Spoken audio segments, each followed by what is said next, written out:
Now, the penchant for virtue signalling by sports codes has led to some pretty outrageous overreach in the NRL during last night's Origin match. I played it a bit earlier, but here's a snippet.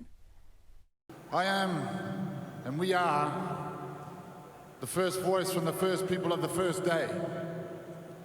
Today, we're not about pushing your people apart. We're about the union. We need to have the conversations leading up to the end of this year. And I think we're mature enough to make the right call, yeah? James, we know that just 46% of Australians currently support the proposal to change the Constitution to put in a voice to Parliament. And many of those watching last night would, you'd think, be in the no camp. Is it wise of the NRL to be telling a big portion of its viewers that they're immature if they don't want to vote a certain way at a referendum?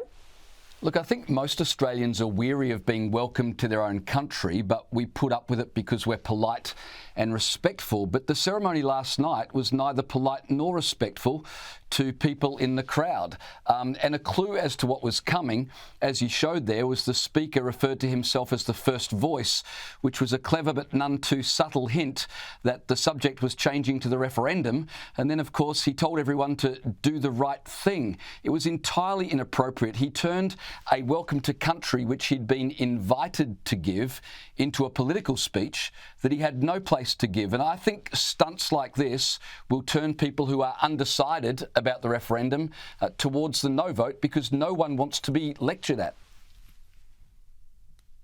Daisy, surely viewers are getting sick of being bombarded by politics when all they want to do is watch some people run around with a football.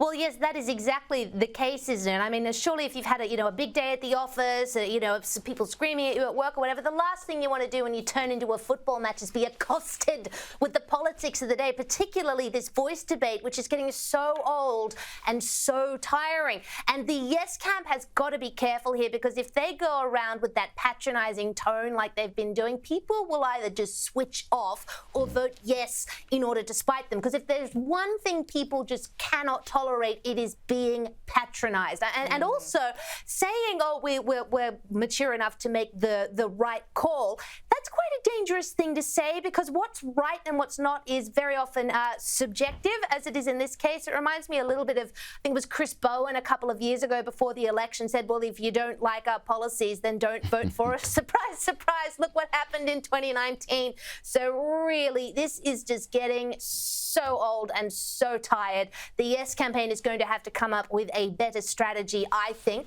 if it wants to actually get the vote across the line. Well, for my part, I hope they keep doing what they're doing. It's getting the right result.